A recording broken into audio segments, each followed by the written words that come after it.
Indonesia के president ने एक ऐसी स्टेटमेंट जारी की है जिस पे तहलका मचा दिया। Few weeks ago, I had my genetic sequencing test and my DNA test, and they tell me that I have Indian DNA.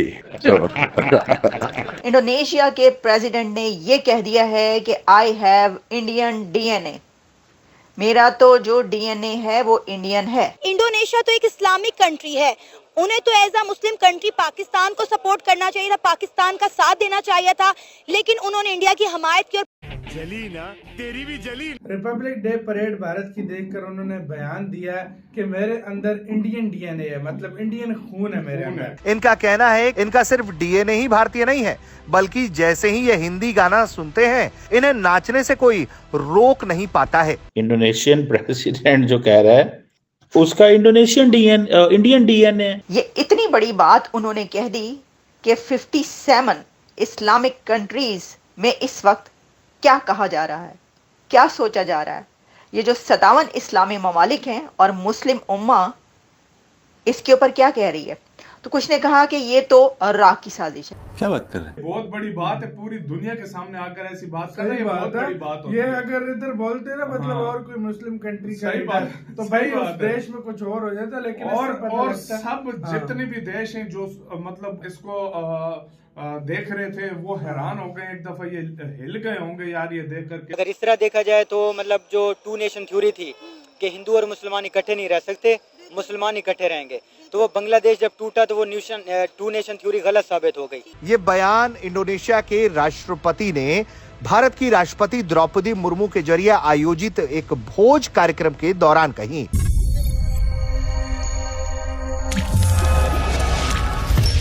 नमस्कार, जय हिंद दोस्तों जैसे कि आपने वीडियो क्लिप में देखा, इंडोनेशिया के राष्ट्रपति का बयान मेरा डीएनए हिंदू है, इसको सुन 57 इस्लामिक देशों में तहलका मच गया है और हमारा पड़ोसी मुल्क पाकिस्तान तो ये सुनकर जल बुनकर राख हो रहा है। हर वक्त मुस्लिम उम्मा करने वाला पाकिस्तान आज ये सब सुनकर हैरान और परेशान है। तो चलिए दोस्तों, बिना किसी देरी के सबसे पहले पाकिस्तानी मीडिया का रिएक्शन देखते हैं। मिलते हैं वीडियो के एंड में। वीडियो पर नए हैं तो चैनल को सब्सक्राइब कर लीजिए ताकि आने वाली वीडियो की नोटिफिकेशन आपको सबसे पहले मिलती रहे। ये इतनी बड़ी बात उन्होंने कह दी कि 57 इस्लामिक कंट्रीज में इस वक्त क्या कहा जा रहा है, क्या सोचा जा रहा है।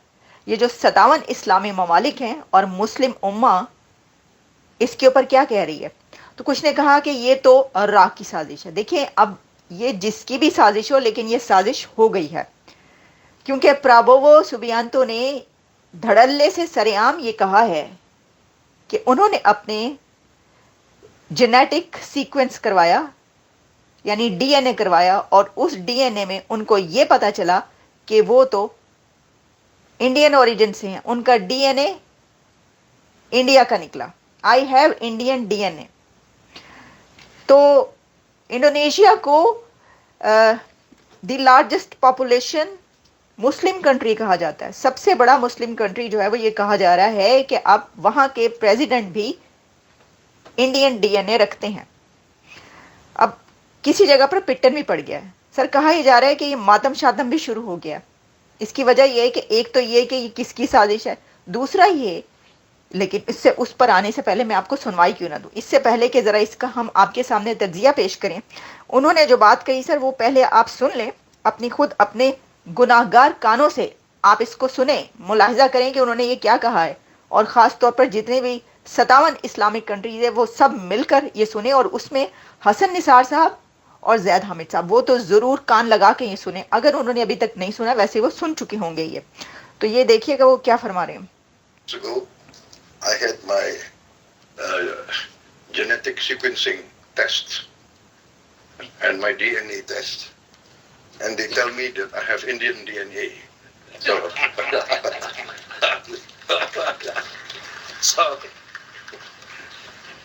and everybody knows when I hear Indian music, I start dancing. So you know. भाई, वो जैसे ही इंडियन म्यूजिक सुनते हैं वो कह रहे हैं कि मैं डांस करना शुरू कर देता हूँ। अच्छा, प्रॉब्लम ये है कि ये तो पूरी दुनिया में होता है। पूरी दुनिया में जो भी यहाँ पर कितने ऐसे लोग हैं, हॉलीवुड सेलिब्रिटीज तो पागल हैं इंडियन म्यूजिक के पीछे और इंडियन कल्चर के पीछे और पूरी दुनिया में। तो इसका मतलब है कि पूरी दुनिया के जहां पर भी जो लोग भी इंडियन म्यूजिक सुनकर रक्स करना शुरू कर देते हैं तो उनका डीएनए कहीं ना कहीं जाकर इंडिया से मिलता है। क्या इसको ये समझे हम? तो देखिए, ये बात आप जान लीजिए कि ऐसी एम्पायर्स, जब हम भारत की बात करते हैं ना, तो चोला एम्पायर से लेकर उससे पहले और उससे बाद की एम्पायर्स वो पूरी दुनिया पर अपना रूल करती रही हैं।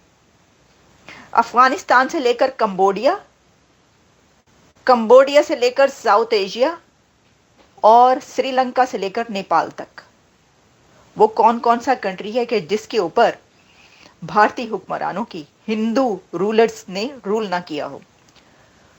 तो जो सबसे one of the most ancient civilization कही जाती है हिंदुइज्म और भारतीय कल्चर, तो आपका क्या ख्याल है कि उसका डीएनए कहां कहां तक नहीं होगा? मुझे तो अब ये डर पड़ गया है कि सर कहीं ऐसा ना हो कि मोहम्मद बिन सलमान भी किसी दिन अपना डीएनए करवा के कह दें कि मैंने अपना डीएनए करवाया तो मुझे पता ही चला कि मेरा DNA, I have Indian DNA. मेरे ख्याल से आजकल की जो इकोनॉमीज़ हैं वो इस तरह ताल्लुकात नहीं बनाती कि रिलीजन की बेस पे या ट्राइब की बेस पे या कास्ट की बेस पे। अगर इस तरह देखा जाए तो मतलब जो टू नेशन थ्योरी थी कि हिंदू और मुसलमान इकट्ठे नहीं रह सकते, मुसलमान इकट्ठे रहेंगे, तो वो बांग्लादेश जब टूटा तो वो टू नेशन थ्योरी गलत साबित हो गई। फिर हमने कहा जी तालिबान इस्लामी हैं और हम भी इस्लामी हैं, और जो अशरफ गनी की हुकूमत थी डेमोक्रेटिक थी, तो डेमोक्रेसी और इस्लाम का आपस में तजाद है। तो जब अफगानिस्तान एक शरिया स्टेट बनेगी तो हमारे ताल्लुकात अच्छे होंगे, ताल्लुकात अच्छे नहीं है तो सर उल्टा हो गया ना, अफगानिस्तान के ताल्लुकात इंडिया के साथ बेहतर हो गए। हालांकि इंडिया के ताल्लुकात डेमोक्रेटिक गवर्नमेंट में अच्छे थे, तालिबान के साथ उनकी नहीं बनती थी ऑब्वियसली, मगर उनके ताल्लुकात अच्छे हो गए। तो हमें ये सबक मिलता है कि नेशंस के आपस में जो ताल्लुकात हैं वो इकोनॉमी की बेस पे बनते हैं, ट्रेड के ऊपर बनते हैं और मफाद के ऊपर बनते हैं। तो अगर इंडोनेशिया का जो मुल्क है उनके प्रेसिडेंट विजिट करने आ रहे थे, अगर वो इंडिया के इन्फ्लुएंस में आके पाकिस्तान नहीं आ रहे तो वो अपनी ट्रेड देख रहे हैं कि इंडिया एक बड़ा एलाय है, उनके आपस में ट्रेड होती है। इंडियन जो लोग हैं वो इंडोनेशिया और मलेशिया दोनों कंट्रीज में हैं, तो वो अपना पर्सनल मफाद देख रहे हैं। तो ये सर पाकिस्तान के साथ उन्हें अपना कोई मुफाद नजर नहीं आया?